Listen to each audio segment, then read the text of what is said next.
জানিয়ে দেব আজ পশ্চিমবঙ্গ দেশ ও বিশ্বের বাছাই করা গুরুত্বপূর্ণ 42টি তাজা সংবাদ। শুরুতেই জানিয়ে দেব সংবাদ শিরোনাম। ক্রীড়া ও নারী সুরক্ষা দপ্তরে বড় রদবদল, 2 মন্ত্রীর দায়িত্বে গুরুত্বপূর্ণ পরিবর্তন। দুর্নীতির অভিযোগ জানালেও কোনো পদক্ষেপ নেওয়া হয়নি বলে বিস্ফোরক দাবি করলেন শতাব্দী রায়। তৃণমূলে বিদ্রোহের জল্পনা তীব্র, সায়নী ঘোষকে ঘিরে রাজনৈতিক মহলে শুরু নতুন আলোচনা।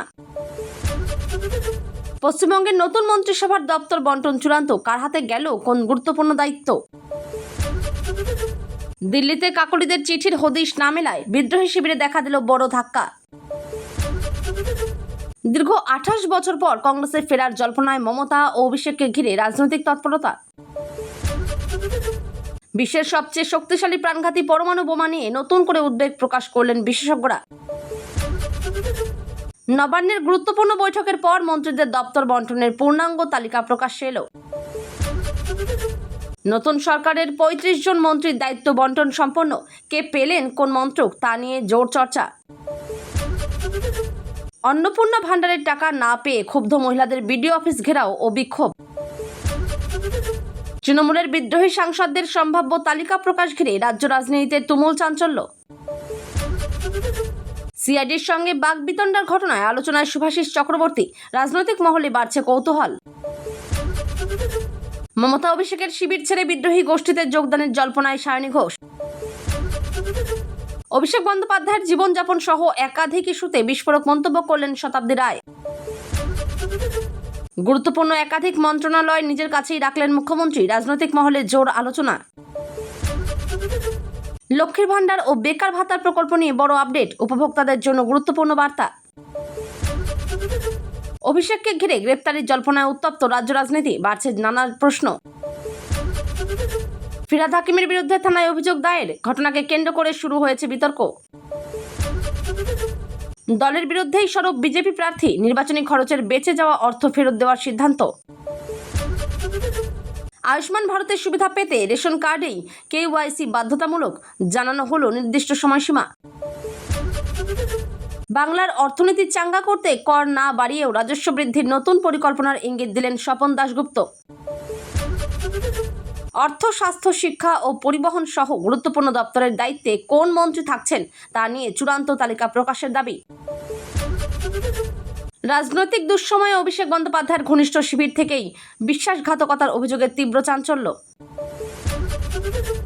রাম মন্দিরে ভক্তদের দানের বিপুল অর্থ আত্মসাতের অভিযোগ ঘিরে অযোধ্যায় শুরু নতুন বিতর্ক।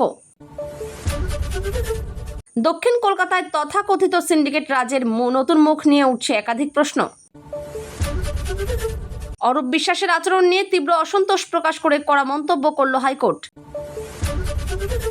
মুখ্যমন্ত্রীও কিছু করতে পারবেন না, সব্যসাচী দত্তকে ঘিরে ব্যবসায়ীর চাঞ্চল্যকর অভিযোগের শোরগোল। দলীয় সংস্কৃতি নিয়ে বিস্ফোরক মন্তব্য করে নতুন বিতর্কের জন্ম দিলেন তৃণমূল বিধায়ক শিউলি সাহা। ভয়াবহ অগ্নিকাণ্ডে সরকারি দপ্তরের গুরুত্বপূর্ণ নথি পুড়ে ছাই, প্রশাসনিক সংকটের আশঙ্কা। বাংলার নতুন অর্থমন্ত্রী হিসেবে স্বপন দাশগুপ্তের নাম সামনে আসতেই পূর্ণ মন্ত্রিসভা নিয়ে জোর চর্চা। রাজ্যসভায় আরও ধাক্কার আশঙ্কা, তৃণমূলের ভবিষ্যৎ নিয়ে নতুন রাজনৈতিক সমীকরণ। প্রবল দুর্যোগের পূর্বাভাসে জারি লাল সতর্কতা, সাধারণ মানুষকে সতর্ক থাকার পরামর্শ।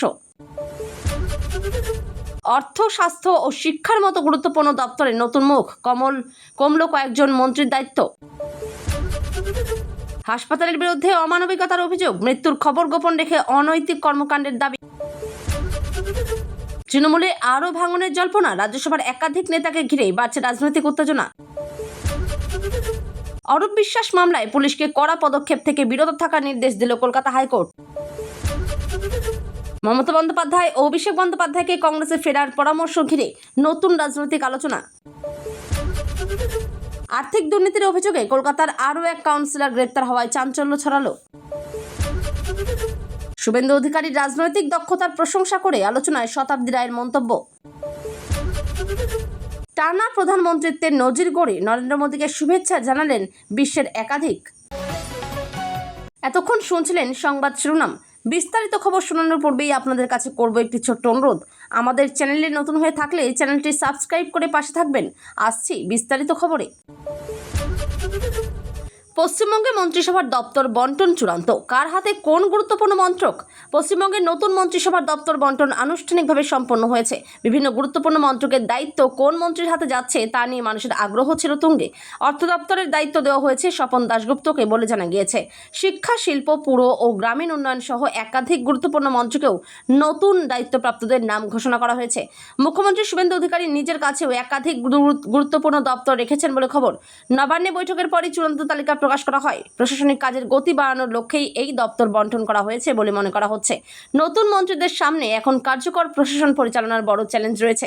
রাজনৈতিক মহলেও এই দপ্তর বন্টন নিয়ে ব্যাপক আলোচনা শুরু হয়েছে। বিরোধী শিবিরেও নতুন মন্ত্রিসভার কার্যকলাপের উপর নজর রাখছে।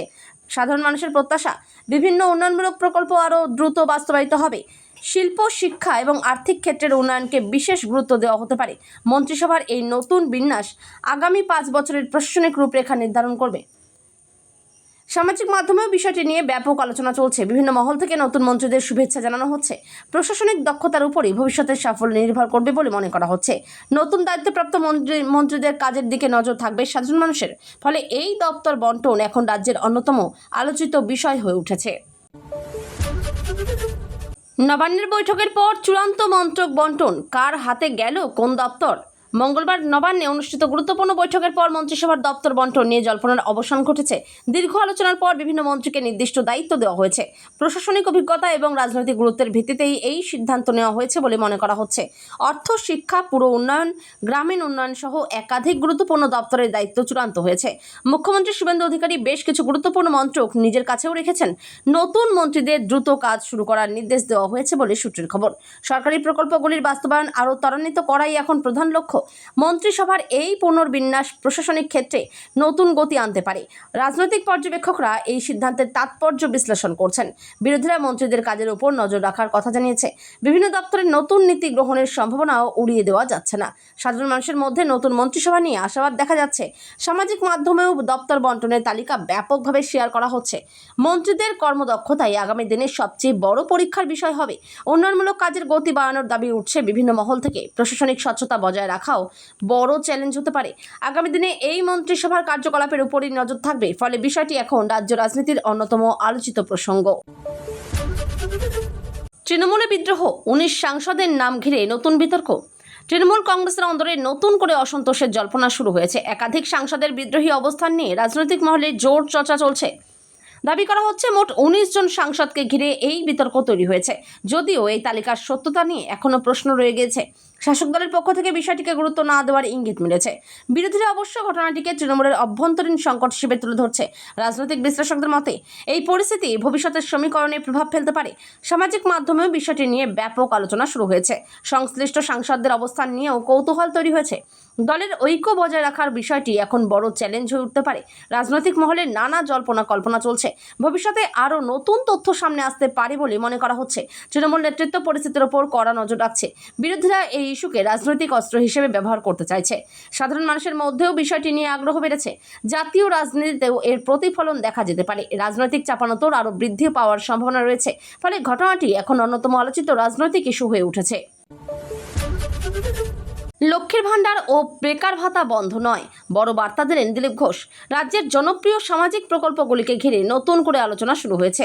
লক্ষ্মীর ভাণ্ডার এবং বেকার ভাতা প্রকল্পের ভবিষ্যৎ নিয়ে বহু মানুষের মধ্যে উদ্বেগ তৈরি হয়েছিল। এই পরিস্থিতিতে গুরুত্বপূর্ণ বার্তা দিয়েছেন দিলীপ ঘোষ। তিনি দাবি করেছেন, প্রকল্পগুলি বন্ধ করার পরিবর্তে আরও স্বচ্ছতার সঙ্গে পরিচালনার উপর জোর দেওয়া হবে। প্রকৃত সুবিধাভোগীদের কাছে পরিষেবার সুফল পৌঁছে দেওয়াই মূল লক্ষ্য হতে পারে। আবেদন প্রক্রিয়া এবং তথ্য যাচাই আরও কঠোর হতে পারে বলে মনে করা হচ্ছে। সাধারণ মানুষের মধ্যে এই মন্তব্য স্বস্তির বার্তা হিসেবে দেখা হচ্ছে। রাজনৈতিক মহলেও বিষয়টি নিয়ে ব্যাপক আলোচনা শুরু হয়েছে। বিরোধীরা সরকারের অবস্থান নিয়ে প্রশ্ন তুলতে শুরু করেছে। সামাজিক মাধ্যমেও মন্তব্যটি দ্রুত ভাইরাল হয়েছে। লক্ষ্মীর ভাণ্ডারের উপভোক্তাদের মধ্যে কৌতূহল তৈরি হয়েছে। বেকার যুবক যুবতীদের মধ্যেও নতুন আশার সঞ্চার হয়েছে। প্রকল্পগুলির ভবিষ্যৎ রূপরেখা নিয়ে আরও স্পষ্টতা আসতে পারে। প্রশাসনিক স্বচ্ছতার উপর বিশেষ গুরুত্ব দেওয়া হতে পারে। সুবিধাভোগীদের তথ্য নিয়মিত আপডেট করার প্রয়োজন হতে পারে। আগামী দিনে আরও নতুন নির্দেশিকা প্রকাশ করা হতে পারে। সাধারণ মানুষের প্রত্যাশা এখন অনেকটাই বেড়েছে। ফলে এই মন্তব্য এখন রাজ্যের অন্যতম আলোচিত বিষয় হয়ে উঠেছে। ফিরহাদ হাকিমের বিরুদ্ধে থানায় অভিযোগ, কি অভিযোগ তুললেন বিজেপি কর্মী? প্রাক্তন মেয়র ফিরহাদ হাকিমকে ঘিরে নতুন করে রাজনৈতিক বিতর্ক শুরু হয়েছে। তার বিরুদ্ধে থানায় অভিযোগ দায়ের করা হয়েছে বলে জানা গিয়েছে। অভিযোগকারী হিসেবে এক বিজেপি কর্মীর নাম সামনে এসেছে। অভিযোগের প্রকৃতি নিয়ে রাজনৈতিক মহলে জোর আলোচনা শুরু হয়েছে। বিরোধীরা ঘটনার নিরপেক্ষ তদন্তের দাবি তুলেছে। অন্যদিকে অভিযুক্ত পক্ষের তরফে আনুষ্ঠানিক প্রতিক্রিয়ার অপেক্ষা করা হচ্ছে। আইন অনুযায়ী পরবর্তী পদক্ষেপ গ্রহণ করা হবে বলে মনে করা হচ্ছে। প্রশাসনিক মহলেও বিষয়টি গুরুত্বের সঙ্গে দেখা হচ্ছে। সামাজিক মাধ্যমেও খবরটি দ্রুত ছড়িয়ে পড়েছে। রাজনৈতিক সমর্থক ও বিরোধীদের মধ্যে বিতর্ক শুরু হয়েছে। তদন্তের অগ্রগতির উপর নজর রাখছে বিভিন্ন মহল। অভিযোগের সত্যতা প্রমাণিত হবে কিনা তা এখনো স্পষ্ট নয়। সংবাদ মাধ্যমে ঘটনাটি বিশেষ গুরুত্ব পেয়েছে। রাজনৈতিক উত্তেজনা আরও বাড়ার সম্ভাবনা রয়েছে। আইনগত প্রক্রিয়া সম্পূর্ণ হওয়ার পরই প্রকৃত চিত্র স্পষ্ট হবে। সাধারণ মানুষের মধ্যেও বিষয়টি নিয়ে কৌতূহল তৈরি হয়েছে। ভবিষ্যতে আরও তথ্য সামনে আসতে পারে বলে মনে করা হচ্ছে। ফলে ঘটনাটি এখন রাজ্যের অন্যতম আলোচিত রাজনৈতিক ইস্যু হয়ে উঠেছে। আয়ুষ্মান ভারতের সুবিধা পেতে রেশন কার্ডে KYC বাধ্যতামূলক, কি জানালো সরকার? কেন্দ্রীয় স্বাস্থ্য প্রকল্প আয়ুষ্মান ভারতের সুবিধাভোগীদের জন্য গুরুত্বপূর্ণ নির্দেশিকা জারি করা হয়েছে। রেশন কার্ডের সঙ্গে আধার ভিত্তিক KYC সম্পূর্ণ করার উপর বিশেষ জোর দেওয়া হয়েছে। নির্ধারিত সময়ের মধ্যে এই প্রক্রিয়া সম্পূর্ণ না করলে সুবিধা পেতে সমস্যার সম্মুখীন হতে পারে বলে সতর্ক করা হয়েছে। প্রকৃত সুবিধাভোগীদের চিহ্নিত করাই এই উদ্যোগের মূল উদ্দেশ্য। KYC সম্পূর্ণ হলে তথ্য যাচাইয়ের কাজ আরও সহজ হবে। পরিবারের প্রত্যেক সদস্যের তথ্য সঠিকভাবে নথিভুক্ত হয়েছে কিনা তা নিশ্চিত করার পরামর্শ দেওয়া হয়েছে। আধার এবং রেশন কার্ডের তথ্যের মধ্যে কোনো অসঙ্গতি থাকলে তা দ্রুত সংশোধনের কথা বলা হয়েছে। সাধারণ পরিষেবা কেন্দ্র বা নির্দিষ্ট সরকারি ব্যবস্থার মাধ্যমে এই প্রক্রিয়া সম্পন্ন করা যেতে পারে। স্বাস্থ্য পরিষেবার সুবিধা যাতে কোনোভাবেই ব্যাহত না হয় সেদিকে নজর দেওয়া হচ্ছে। KYC প্রক্রিয়াকে আরও স্বচ্ছ ও কার্যকর করার লক্ষ্যে এই পদক্ষেপ নেওয়া হয়েছে। আয়ুষ্মান ভারতের আওতায় থাকা পরিবারগুলিকে দ্রুত এই কাজ শেষ করার পরামর্শ দেওয়া হয়েছে। সময়সীমা মিস করলে সুবিধা পেতে বিলম্ব হওয়ার আশঙ্কা রয়েছে। সরকারি নির্দেশিকা নিয়মিত অনুসরণ করা অত্যন্ত জরুরি। ডিজিটাল যাচাইকরণের মাধ্যমে জালিয়াতি রোধেরও চেষ্টা করা হচ্ছে।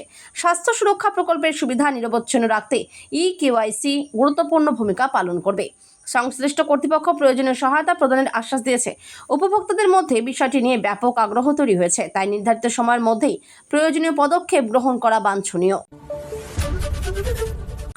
জার্মানির মার্শাল প্ল্যানের ধাঁচে বাংলার অর্থনীতি গড়ার ভাবনা, কি বললেন স্বপন দাশগুপ্ত? পশ্চিমবঙ্গের অর্থনৈতিক পুনর্গঠন নিয়ে নতুন দৃষ্টিভঙ্গির কথা তুলে ধরেছেন অর্থমন্ত্রী স্বপন দাশগুপ্ত। তিনি জার্মানির ঐতিহাসিক মার্শাল প্ল্যানের উদাহরণ টেনে উন্নয়নের রূপরেখা ব্যাখ্যা করেছেন। করের বোঝা না বাড়িয়েও রাজস্ব বৃদ্ধির সম্ভাবনার কথা তিনি উল্লেখ করেছেন। শিল্প বিনিয়োগ বৃদ্ধি এবং কর্মসংস্থান তৈরির ওপর জোর দেওয়ার বার্তাও সামনে এসেছে। আর্থিক শৃঙ্খলা বজায় রেখে উন্নয়নমূলক কাজ এগিয়ে নিয়ে যাওয়ার পরিকল্পনার ইঙ্গিত মিলেছে। রাজ্যের আর্থিক অবস্থার উন্নতির জন্য দীর্ঘমেয়াদী কৌশল গ্রহণের প্রয়োজনীয়তার কথা বলা হয়েছে। সরকারি আয় বৃদ্ধির নতুন পথ অনুসন্ধানের দিকেও নজর দেওয়া হতে পারে। অর্থনীতিকে গতিশীল করতে প্রশাসনিক সংস্কারের উপরও গুরুত্ব দেওয়া হয়েছে। রাজনৈতিক মহলে এই মন্তব্য নিয়ে ব্যাপক আলোচনা শুরু হয়েছে। অর্থনীতিবিদদের একাংশ এই পরিকল্পনার বাস্তবতা নিয়ে বিশ্লেষণ করছে। সাধারণ মানুষের প্রত্যাশা, কর্মসংস্থান এবং উন্নয়নের ক্ষেত্রে ইতিবাচক পরিবর্তন আসবে। শিল্প মহলেও বিষয়টি নিয়ে কৌতূহল তৈরি হয়েছে। ভবিষ্যতের আর্থিক নীতির ইঙ্গিত হিসেবেও এই মন্তব্যকে দেখা হচ্ছে। রাজস্ব সংগ্রহের বিকল্প পথ খুঁজে বের করার উপর জোর দেওয়া হয়েছে। উন্নয়ন এবং আর্থিক স্থিতিশীলতার মধ্যে ভারসাম্য বজায় রাখাই মূল লক্ষ্য হতে পারে। আগামী দিনে আরও বিস্তারিত পরিকল্পনার সামনে আসতে পারে। রাজনৈতিক ও প্রশাসনিক মহলে বিষয়টি নিয়ে জোর চর্চা চলছে। ফলে এই মন্তব্য এখন রাজ্যের অন্যতম আলোচিত অর্থনৈতিক ইস্যু হয়ে উঠেছে। হাসপাতালের বিরুদ্ধে অমানবিকতার অভিযোগ, মৃত্যুর খবর গোপন রেখে চলল চিকিৎসা। একটি বেসরকারি হাসপাতালকে ঘিরে গুরুতর অভিযোগ সামনে আসায় চাঞ্চল্য ছড়িয়েছে। অভিযোগ উঠেছে, রোগীর মৃত্যুর পরও পরিবারের সদস্যদের তাৎক্ষণিকভাবে জানানো হয়নি, বরং চিকিৎসা চলছে বলে দাবি করে দীর্ঘ সময় অতিবাহিত করা হয়েছে বলে অভিযোগকারীদের বক্তব্য। অর্থের বিনিময়ে চিকিৎসা চালিয়ে যাওয়ার অভিযোগও উঠেছে। ঘটনাটি সামনে আসতেই সাধারণ মানুষের মধ্যে তীব্র ক্ষোভের সৃষ্টি হয়েছে। স্বাস্থ্য পরিষেবার নৈতিকতা এবং জবাবদিহি নিয়ে নতুন করে প্রশ্ন উঠতে শুরু করেছে। সংশ্লিষ্ট হাসপাতাল কর্তৃপক্ষের ভূমিকা নিয়েও বিতর্ক জানা বেঁধেছে। স্বাস্থ্য দপ্তরের তরফে তদন্তের দাবি উঠেছে বিভিন্ন মহল থেকে। চিকিৎসক মহলের একাংশ এই ধরনের ঘটনার নিরপেক্ষ তদন্তের প্রয়োজনীয়তার কথা বলেছেন। রোগীর পরিবারের মানসিক যন্ত্রণার বিষয়টিও আলোচনায় উঠে এসেছে। সামাজিক মাধ্যমে ঘটনাটি নিয়ে ব্যাপক প্রতিক্রিয়া দেখা গিয়েছে। স্বাস্থ্য পরিষেবার মান বজায় রাখতে কঠোর নজরদারির দাবি উঠছে। হাসপাতাল পরিচালনার ক্ষেত্রে স্বচ্ছতার উপর গুরুত্ব আরোপ করা হচ্ছে। অভিযোগের সত্যতা প্রমাণিত হলে কঠোর পদক্ষেপের দাবি জোরালো হয়েছে। সাধারণ মানুষের আস্থা পুনরুদ্ধার করাও এখন বড় চ্যালেঞ্জ। প্রশাসনের তরফে ঘটনার পূর্ণাঙ্গ তদন্তের প্রত্যাশা করা হচ্ছে। ভবিষ্যতে এই ধরনের ঘটনা রোধে নতুন নির্দেশিকা জারি হতে পারে। ফলে ঘটনাটি এখন অন্যতম আলোচিত সামাজিক ইস্যুতে পরিণত হয়েছে। 30 লাখ টাকা হজম, কলকাতার আরও এক কাউন্সিলর গ্রেপ্তার, বাড়ছে বিতর্ক। আর্থিক দুর্নীতির অভিযোগে কলকাতার এক কাউন্সিলরকে গ্রেপ্তার করা হয়েছে বলে জানা গিয়েছে। প্রায় 30 লক্ষ টাকা আত্মসাতের অভিযোগকে কেন্দ্র করে এই পদক্ষেপ নেওয়া হয়েছে বলে দাবি করা হচ্ছে। গ্রেপ্তারের খবর সামনে আসতেই রাজনৈতিক মহলে তুমুল আলোড়ন সৃষ্টি হয়েছে। তদন্তকারী সংস্থাগুলি অভিযোগের বিভিন্ন দিক খতিয়ে দেখছে। অভিযুক্তের বিরুদ্ধে ওঠা অভিযোগের প্রমাণ সংগ্রহের কাজ চলছে বলে সূত্রের খবর। বিরোধীরা এই ঘটনাকে দুর্নীতির বড় উদাহরণ হিসেবে তুলে ধরছে। অন্যদিকে আইন অনুযায়ী তদন্ত প্রক্রিয়া চলার কথা বলা হয়েছে। সামাজিক মাধ্যমেও বিষয়টি নিয়ে ব্যাপক আলোচনা শুরু হয়েছে। সাধারণ মানুষের মধ্যেও ক্ষোভ এবং কৌতূহল তৈরি হয়েছে। তদন্তের অগ্রগতির দিকে নজর রাখছে রাজনৈতিক মহল। আর্থিক লেনদেন সংক্রান্ত একাধিক নথি খতিয়ে দেখা হতে পারে বলে জল্পনা রয়েছে। ভবিষ্যতে আরও কয়েকজনের নাম তদন্তে উঠে আসতে পারে বলে অনুমান করা হচ্ছে। প্রশাসনিক স্বচ্ছতা এবং জবাবদিহির প্রশ্নও সামনে এসেছে। অভিযুক্তের পক্ষ থেকে আনুষ্ঠানিক প্রতিক্রিয়ার অপেক্ষা করা হচ্ছে। অভিযোগ প্রমাণিত হলে আইনানুগ ব্যবস্থা গ্রহণ করা হবে। ঘটনার জেরে রাজনৈতিক চাপানোতর আরও বেড়ে গিয়েছে। বিভিন্ন মহল থেকে নিরপেক্ষ তদন্তের দাবি উঠেছে। ফলে ঘটনাটি এখন রাজ্যের অন্যতম আলোচিত রাজনৈতিক ইস্যু হয়ে উঠেছে।